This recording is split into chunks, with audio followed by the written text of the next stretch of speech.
privilege this is to share with you the memories that have accumulated over the years of my living in Sevastopol.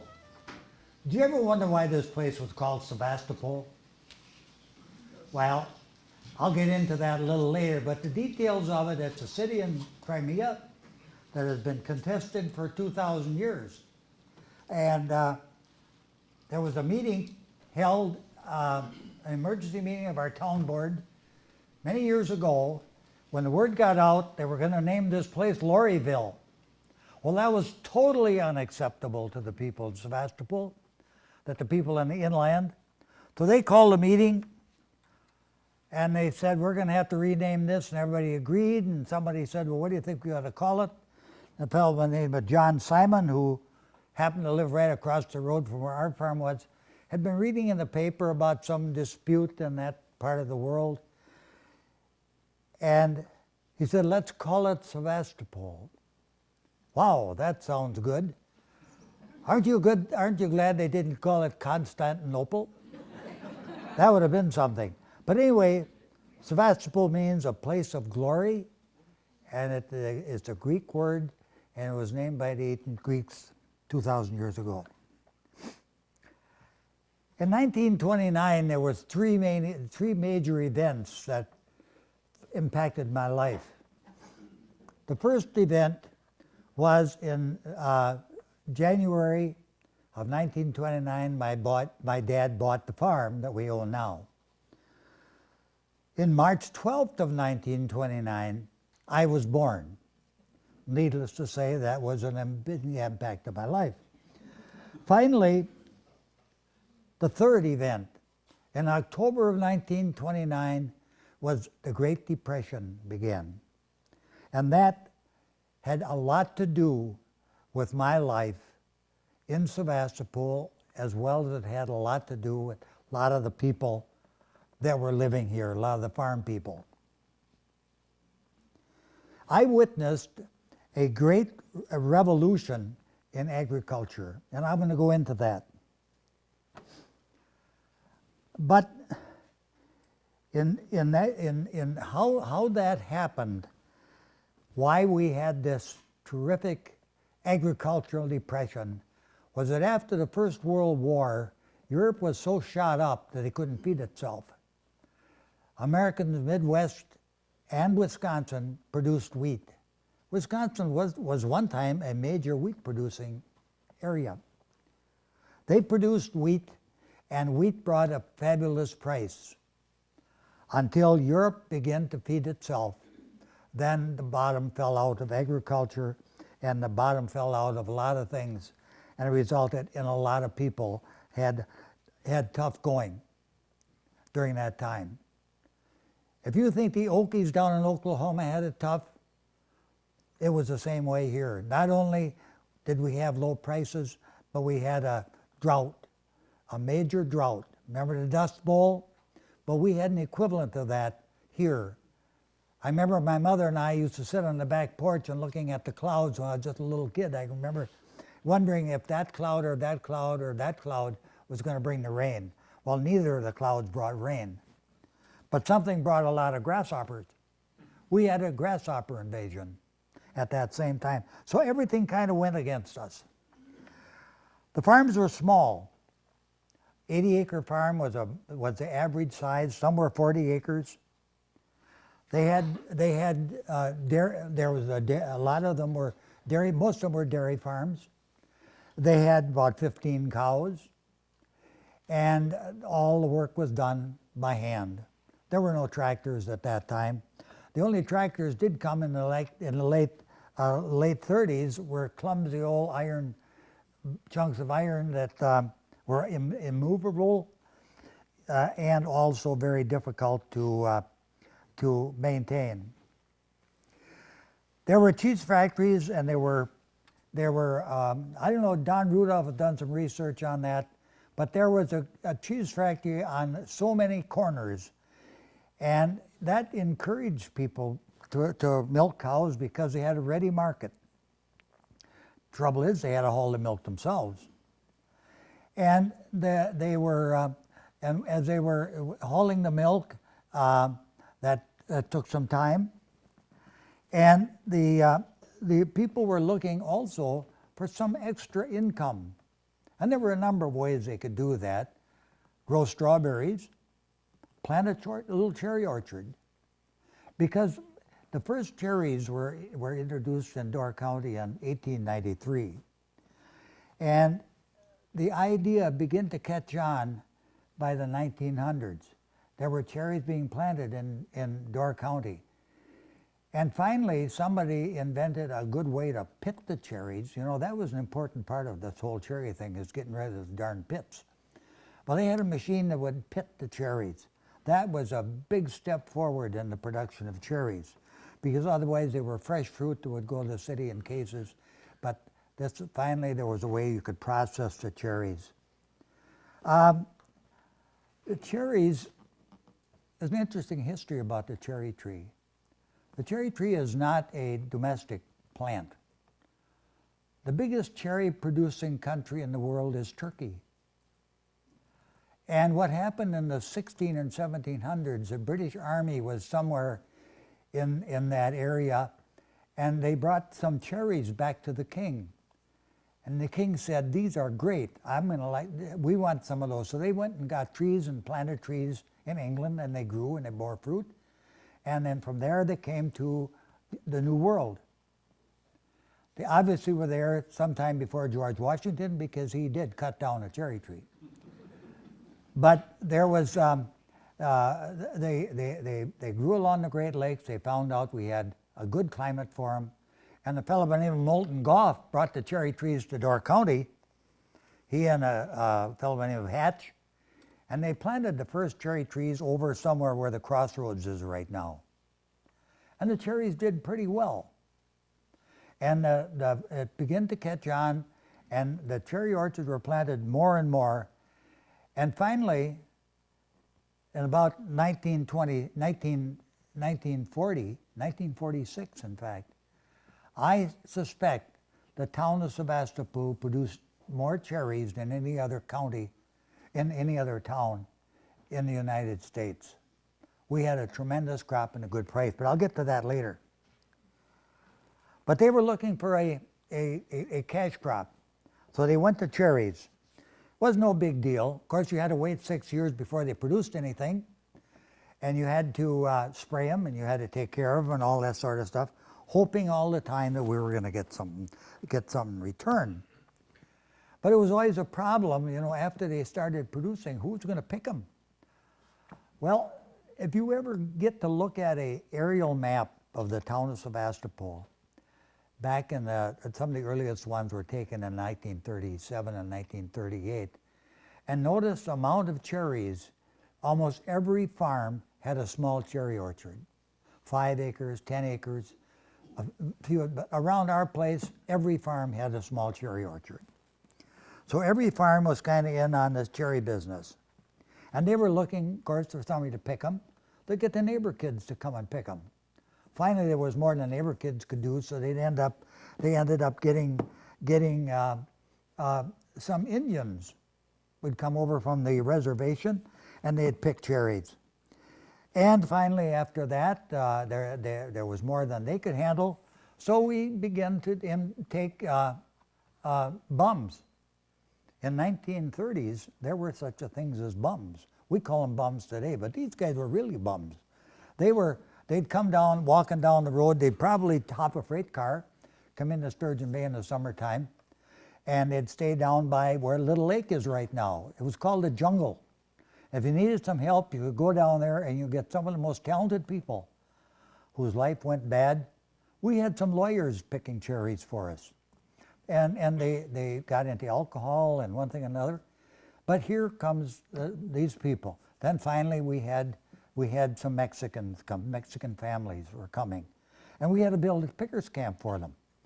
And of course, they were families. They would bring the kids. They come from Texas. They'd go work all the way up into the Midwest and come picking cherries, turn around and head back. So they'd be back in Texas by the time school started. That went along fine until the state came along and said, look, there's a law in the books about child labor. And if you're going to have these kids working here, you had better have they belong in school. So with that, the next year the kids were in school, and after that the families never came because it was a family operation, and they came back, and they wanted to the family working together. But growing up in that time was an interesting time to grow up. I was the only kid. The neighbors across the road had 9 kids. The neighbor, our nearest neighbor to the west had 1 boy. Another family had 3 children, another 2. But at one time, just to show you what happened to our rural population, I think I counted at one time there was something in a neighborhood of about 35 kids in a square mile that surrounded our place. You know how many there are now going to school? 1. That's got to have an impact on school population and this sort of thing.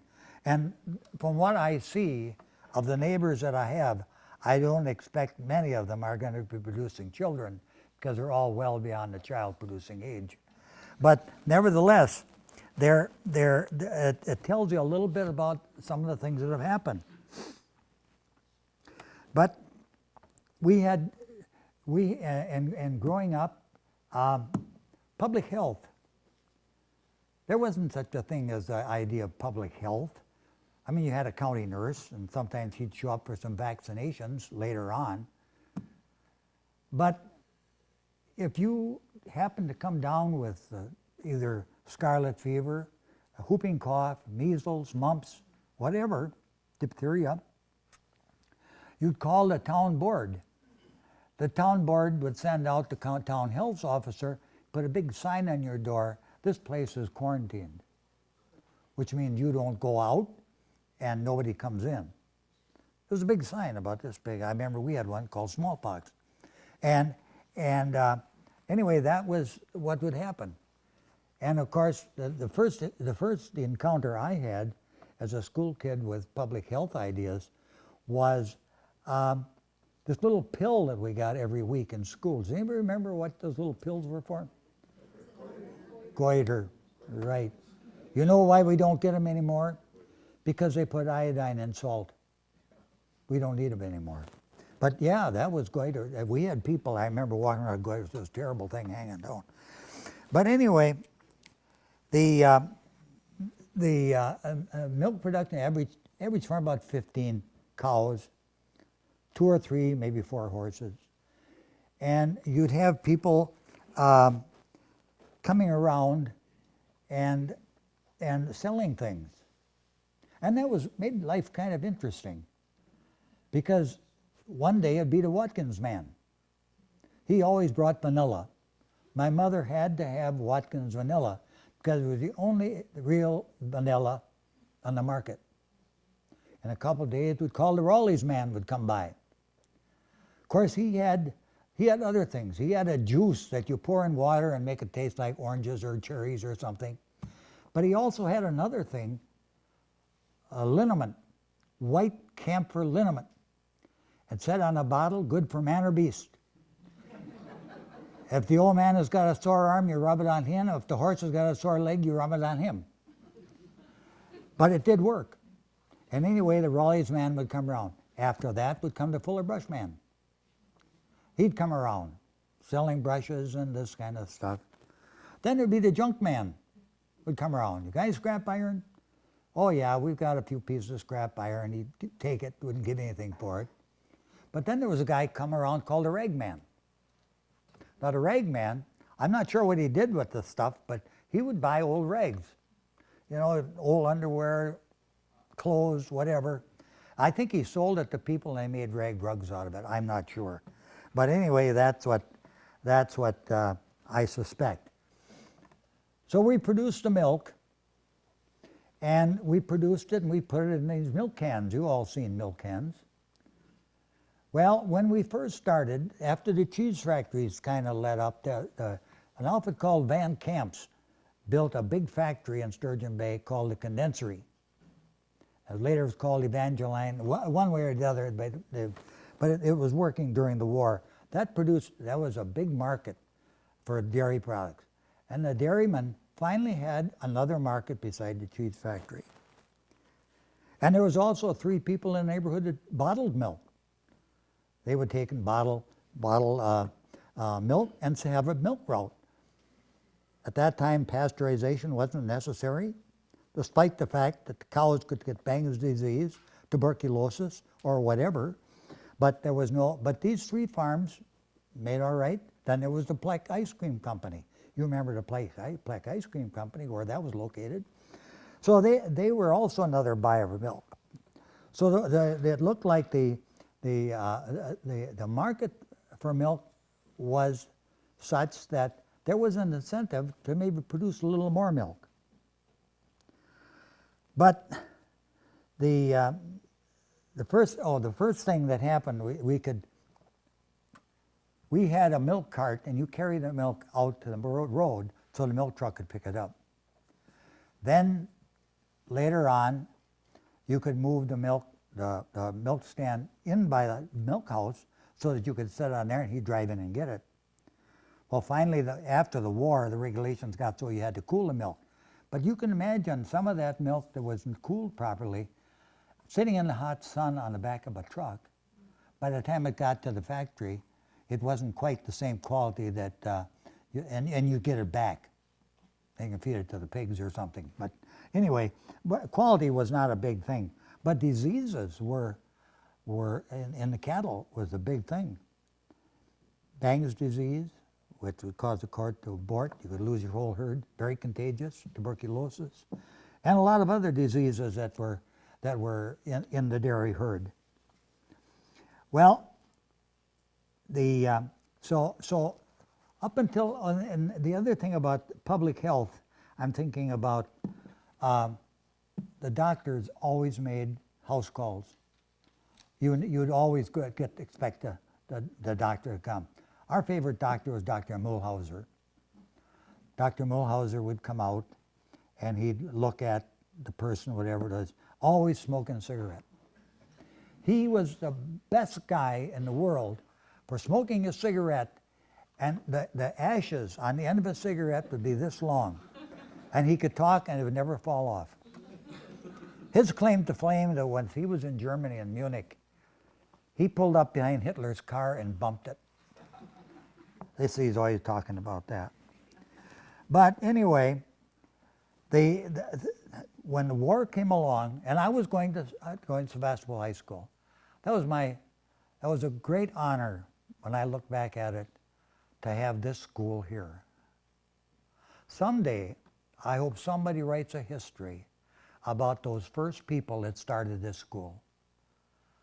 Because they started this school with a group of ladies that I understand was rolling bandages for the soldiers in the First World War, in a house somewhere down near where the mill is right now. Because there was a school right on that corner where the Polish farm is. You can see a little of the foundation there yet.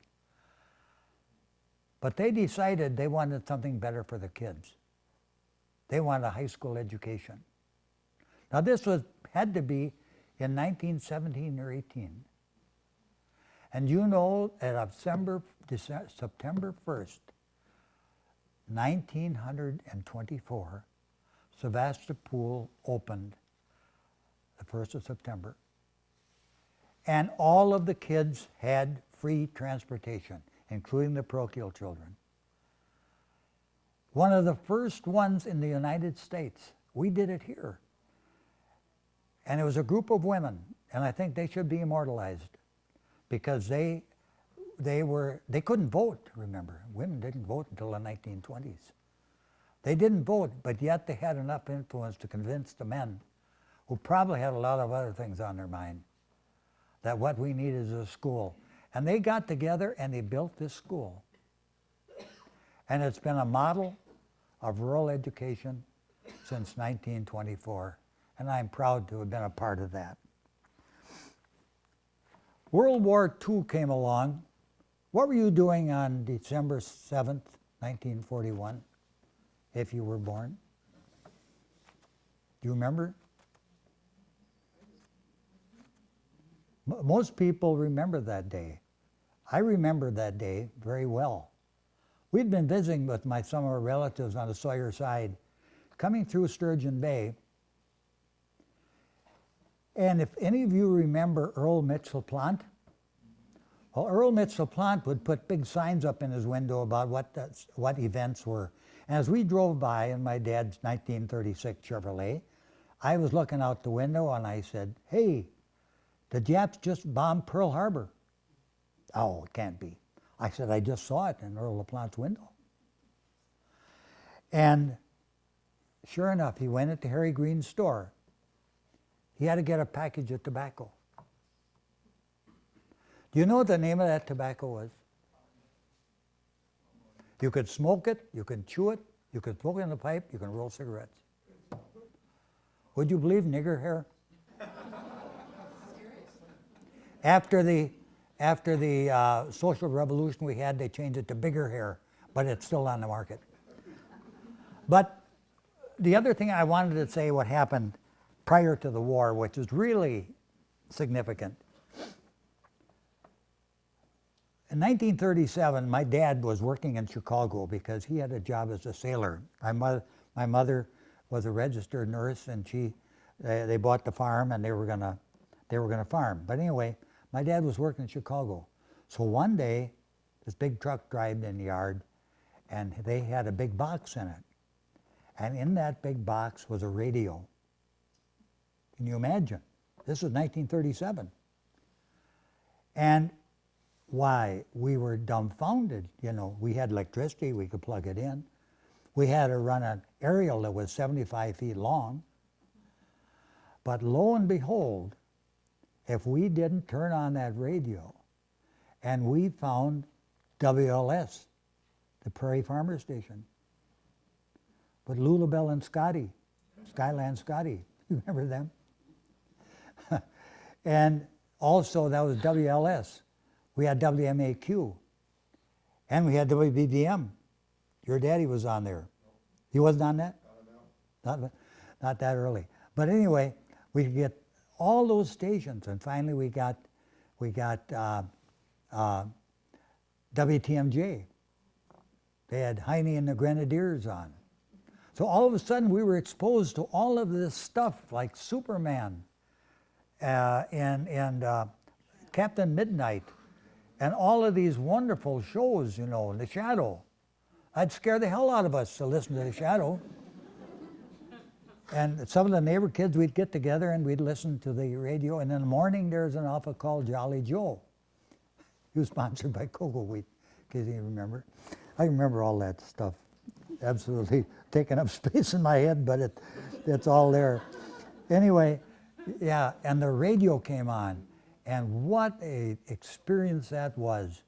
We were one of the first few in the road that had electricity prior to the war. After the war, more of them came on. Some of them didn't have electricity during the war. Some people put up a little wind generator and had batteries, but not hooked up to the line. We were lucky because in order to provide electricity for Sevastopol School, the public service had to run wires out here so they could have electricity. So we had it early. But anyway, we had an electric pump. All the rest of the neighbors had an engine. So in the morning you get up and listen to that thing pecking away. Which reminds me of things that I remember as a kid, sounds and smells. I remember the sound of the foghorn. That baby was loud. And we live about 6 miles from the foghorn. I remember the church bell over here at the Catholic Church would toll every morning at 6 o'clock and every evening at 6 o'clock, as regular as can be. I can remember when they blasted down at the quarry. And when they set off dynamite down at the quarry, which is over on the bay side, some people claim it opened up the cabinet doors on the kitchen shelves, but it was loud. And the one thing that I think I miss the most, in the spring, the first warm currents of air drifting in from the west carried the smell of burning cherry wood.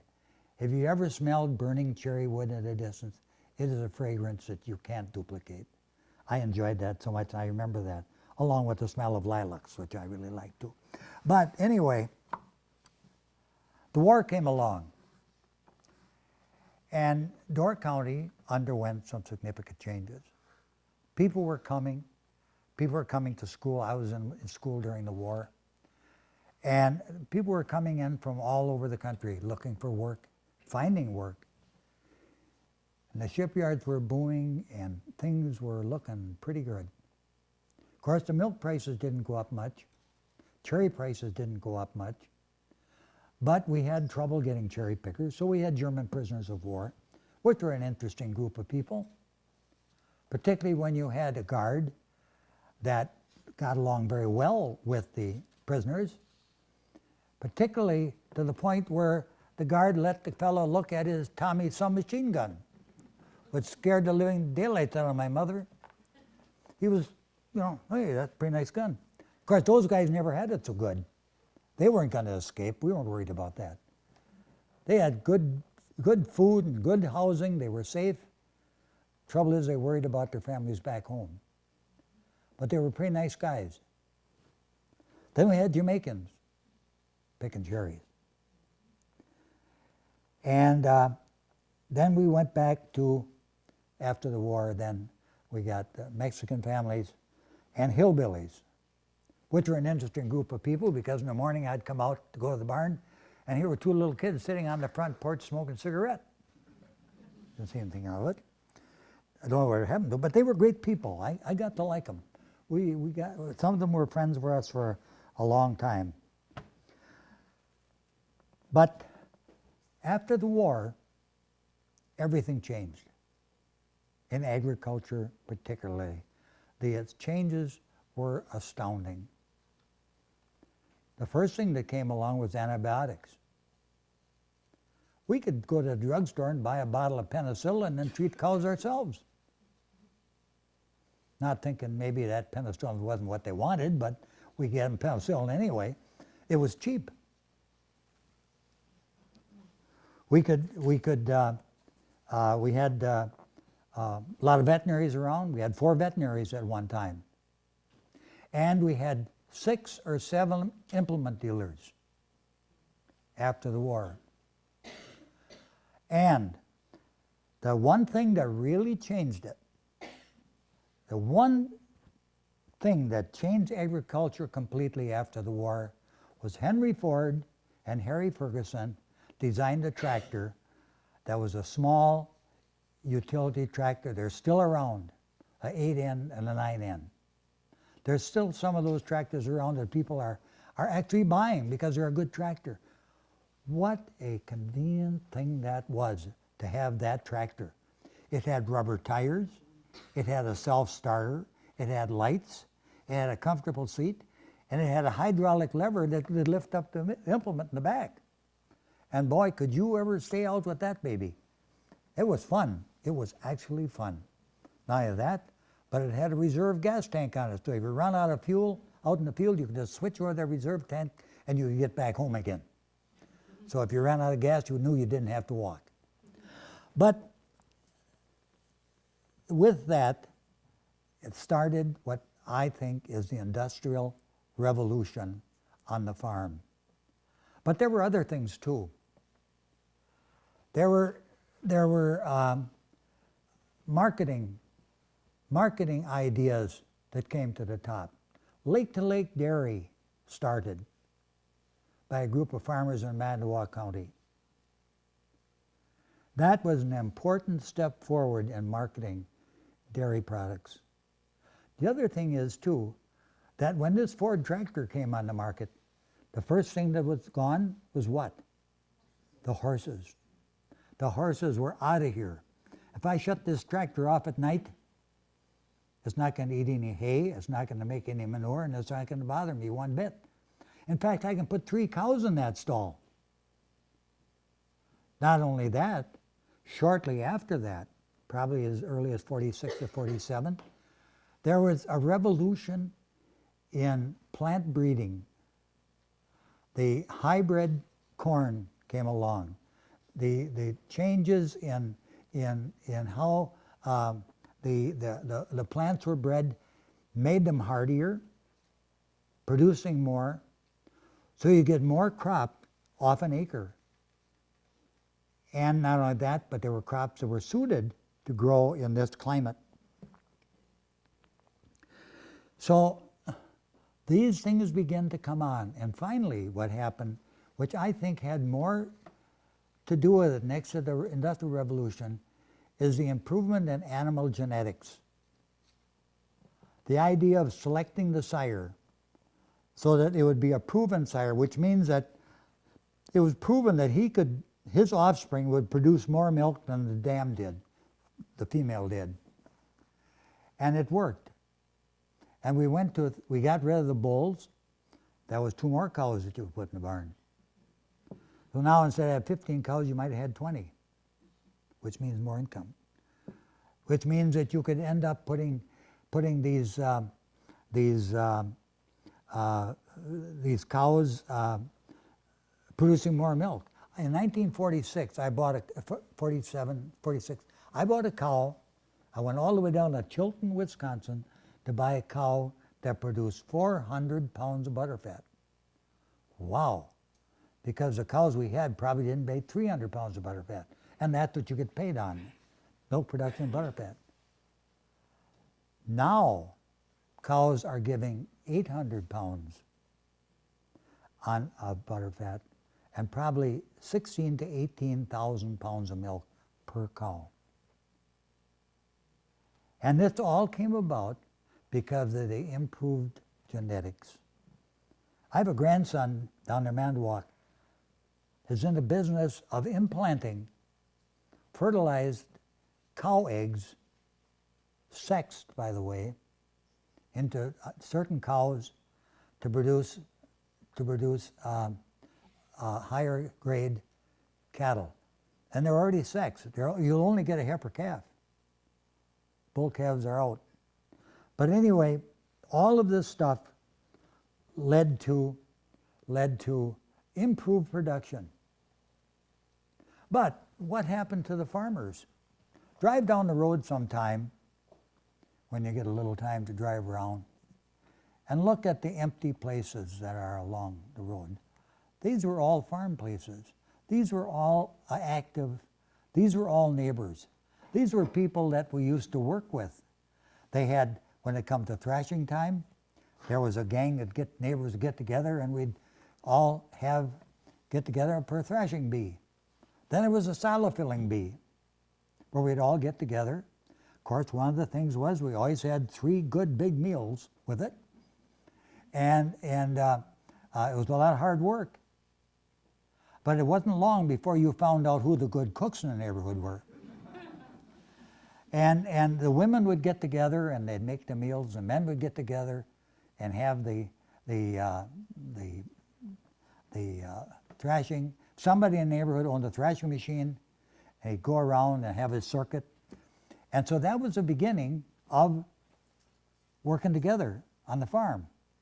But it was also near the end of it, because while that was happening with the thrashing machine and the binder, and also what was happening, some guy decided to make a combine. Now that put an end to all of this camaraderie and neighborliness, because I didn't really need the neighbors anymore. He was combining his and I'll combine mine. It was a totally different environment in the rural community. And frankly, I missed that. If you were to describe a neighbor, how would you describe it? Just a guy living next to you? I suppose. But how would I describe a neighbor as I knew a neighbor? It was somebody that was always there if you needed help. If you had a sick cow, or you had a well went bad, or you need some help with something, he was always there. You could count on him. One of my greatest friends were two guys that lived in the neighborhood. It was Billy Keno, that's Linda's father, and Arnie Carmody. We worked together through all the years, through thick and thin. Always there to help one another, always knew what a neighbor was. Now there are people living in the next adjacent house right next to us. We don't even know who they are.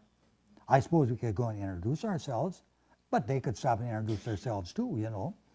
Works two ways.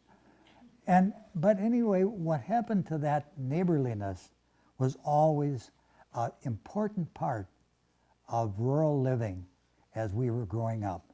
And I miss that. Some people get in their car and they drive around the neighborhood and they see this or that or the other thing. I get up and drive around the neighborhood and I can see all those people that used to be there.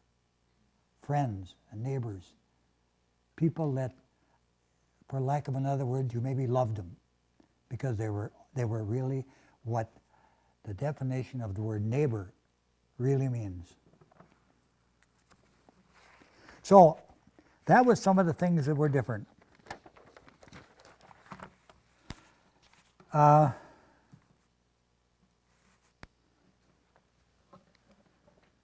After the war and the bombs were dropped on Nagasaki and Hiroshima, and I remember what I was doing that day too. We talked a little bit about some of my high school days during the war. We never canceled any football games or basketball games. We didn't have baseball that time, but we did go around we went to Luxembourg, went to Brussels. Brussels is an interesting place. They had a school in Brussels before they had Southern Door. Well, anyway, Brussels, they didn't really like to spend a lot of money on things. So what they would do, we played football on a cow pasture. Shortly before the game was held, somebody would run out there with a little wheel and mark the lines. Sometimes they cleaned up the cow pies and sometimes they didn't. I can swear to that because I hit a few of them sometimes. You either slip and fall into it or you slip and fall alongside of it. But it's always there.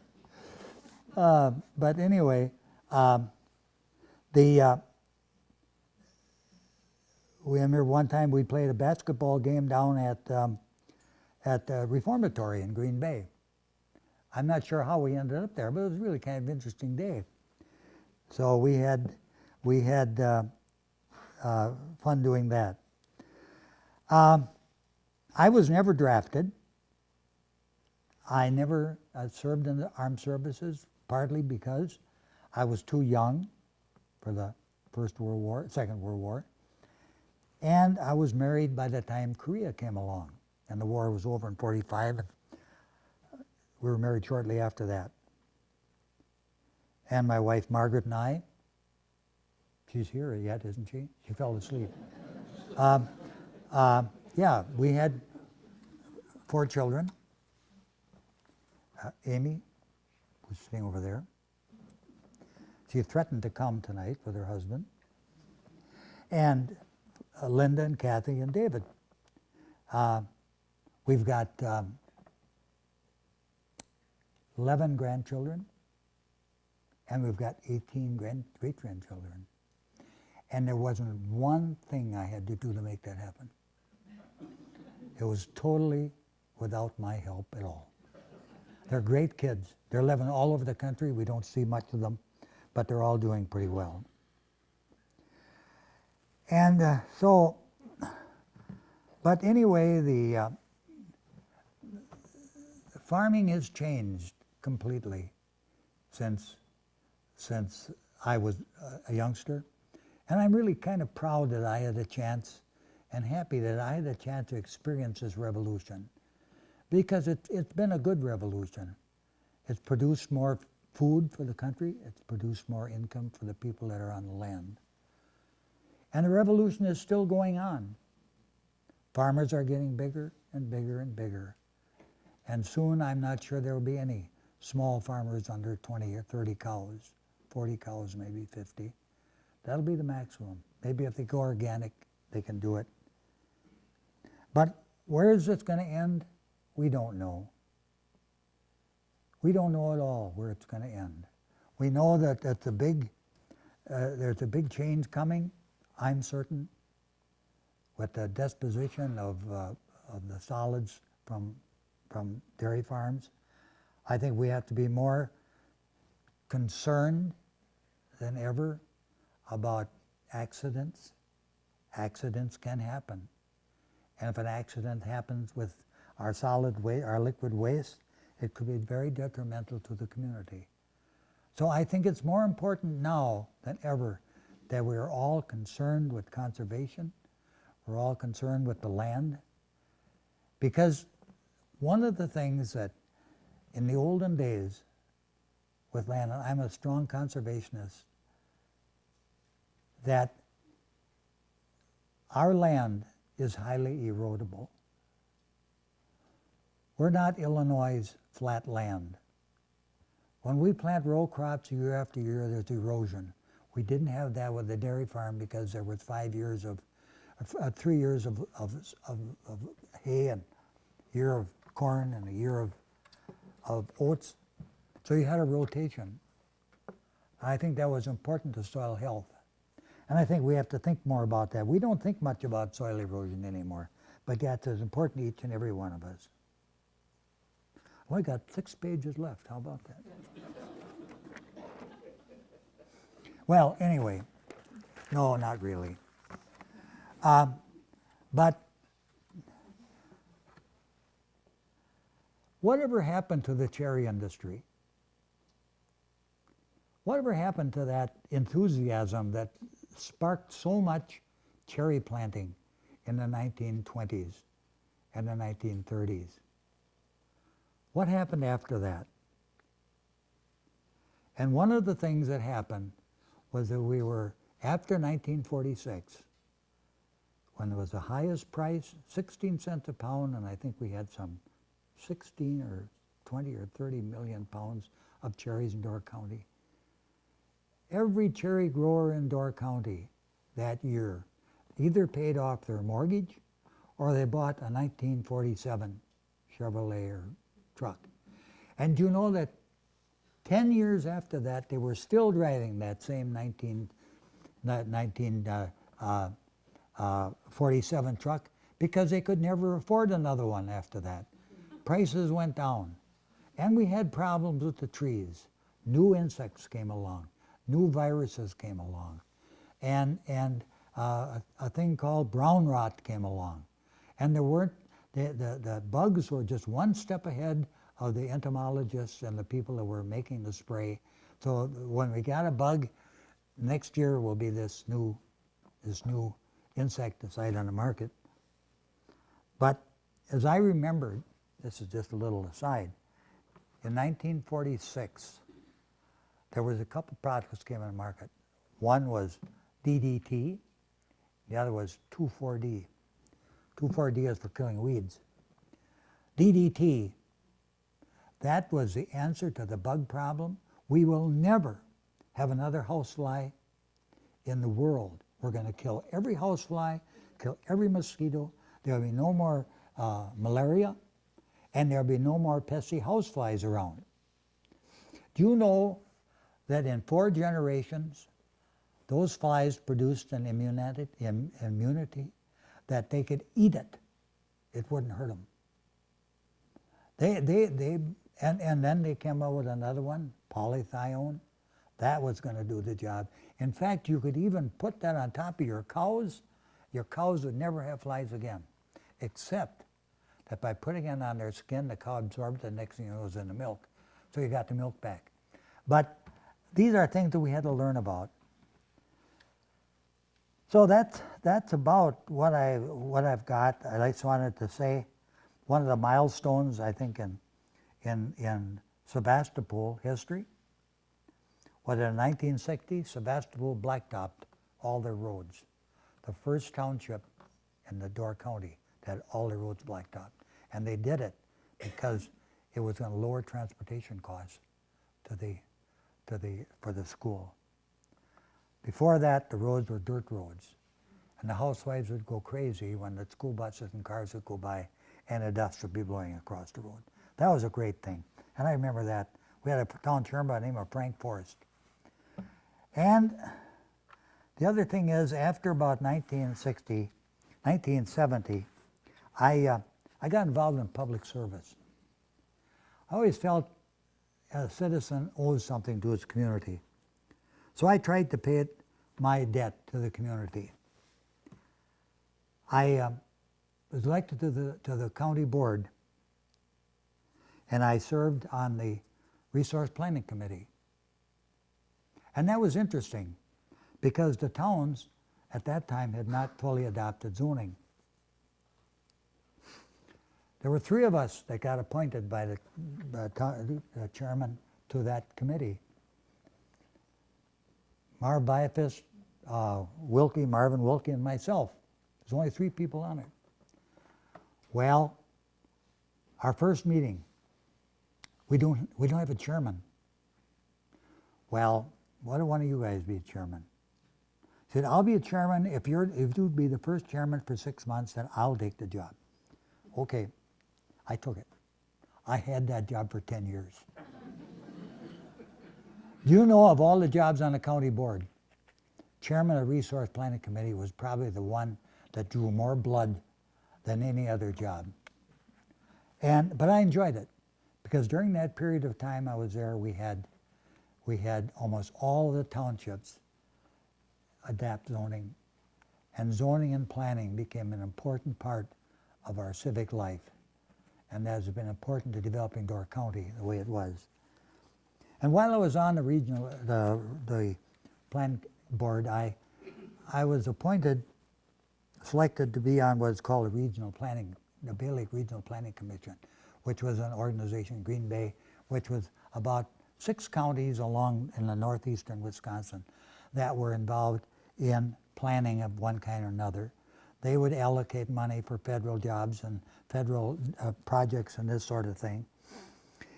And while I was on that, I got appointed by Governor Dreyfus to what is called the State Coastal Management. I was chairman of that for about 5 years. And that was a very interesting job. And I was proud to be that part, but being a Republican, Governor Dole only elected me for 1 term. But I was out of it.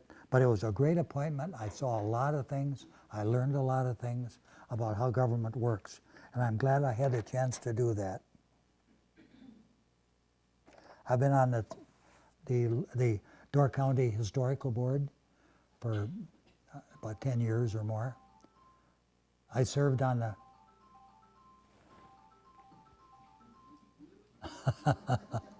okay, a brief musical interlude. But anyway, I served on the bank board, Bay Lake Bank, for 20 years. And in about 1979, 1980, I built an airplane. It was a duplication of a Piper Cub. I always wanted to own an airplane. I always wanted to touch a cloud. So the only way I could do it is build an airplane. And it flew very well. It had a 100 horsepower engine in it. It would take off like all hell, but it would only fly at 90 miles an hour. But I developed some problems with my hip, and if you're acquainted with a Piper Cub, you got to get into the side of it. It isn't at a door vertical that you open, it's at a door you open this way. I sold it to a guy down in Georgia. He came up here, gassed her up, and away he went. Never heard anything more about it. So one day I was looking on the internet, and I typed my name in there, and big up comes George Evenson's Cubby. There was a report of an accident. 2 guys that bought it were flying low. They didn't have enough sense to give it a little more power. They pulled it up, it stalled, it crashed, killed both of them.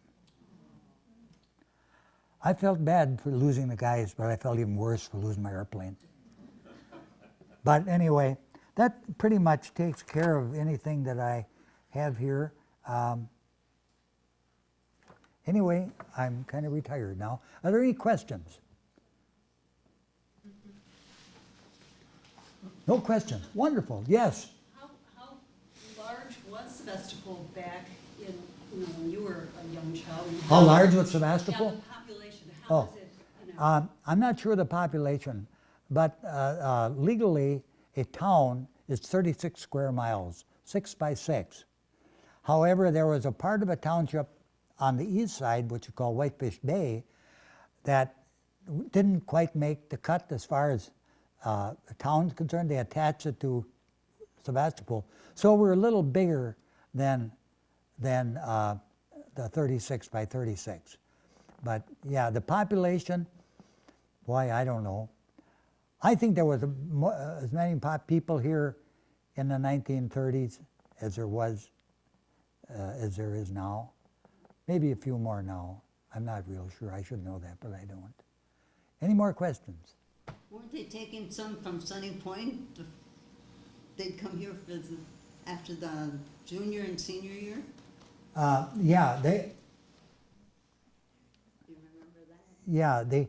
the Evergreen and the Cherry District did not go into the original consolidation.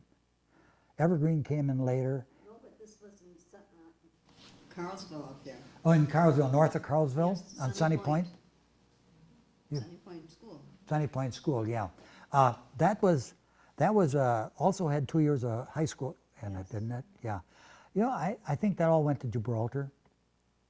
Some went there, some. Some could come here. I kind of, it depends on what side of the line they lived on. Exactly. But, yeah. Any more questions? Yes, ma'am. Do you still own the farm? Yep. Been in the farm for 4 generations. The current owner is sitting over here. Her son is running it. I provide advice.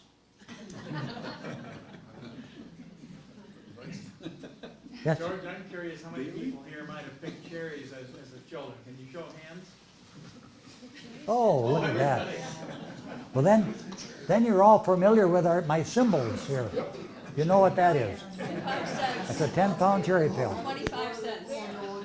Oh, I tell you what.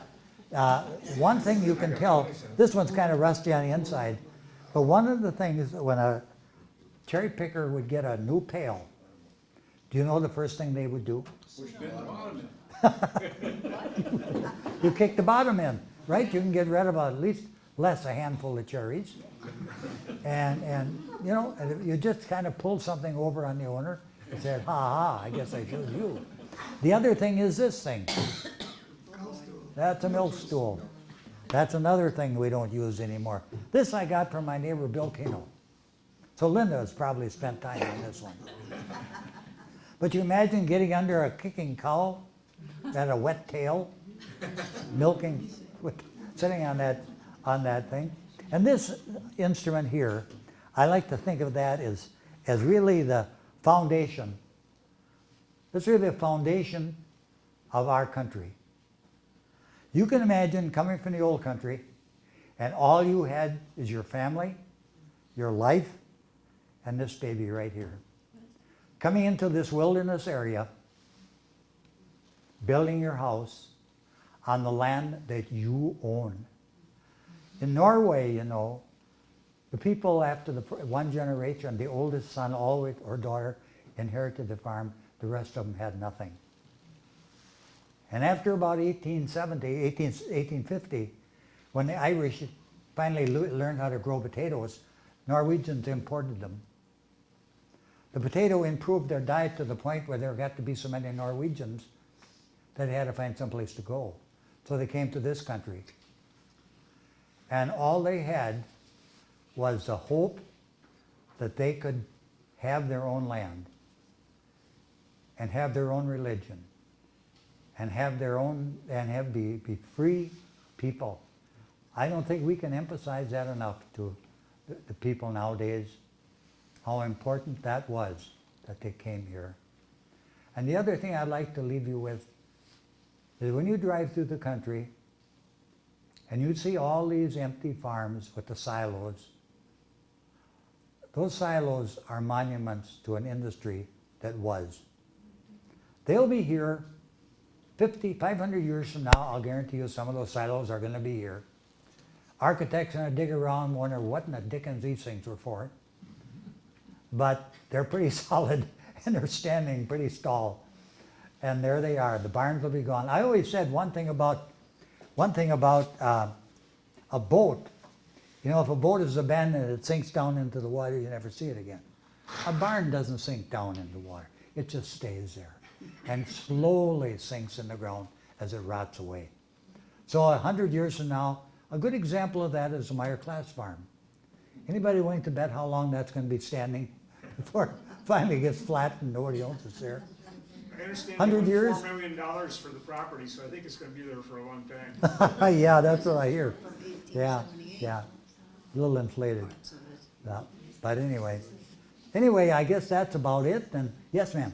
George, I just would like to thank you for being this, living history and sharing these memories again Well, with all thank of you. us. I mean, you graduated with Betty here, with Betty Felder. Yeah, we went to school together. And she. Yeah, and Roger. And I remember her telling me some of these stories about, the tractors with the old 1020 and, Yeah. when you first started with Lake to Lake and all of those stories. And Yeah. I think it's really cool Yeah. that your class Yeah. continues to have monthly class reunions Yeah. at various restaurants and that you share We that still do. special, I know, you've got just a wonderful tradition. So And the thank reason you. we do that, we're all getting up in age. Well, So if we yeah. have it 6 months apart, Yeah. who knows, might drop out. So we have it close to the yard. Imagine in a few years we'll have them weekly.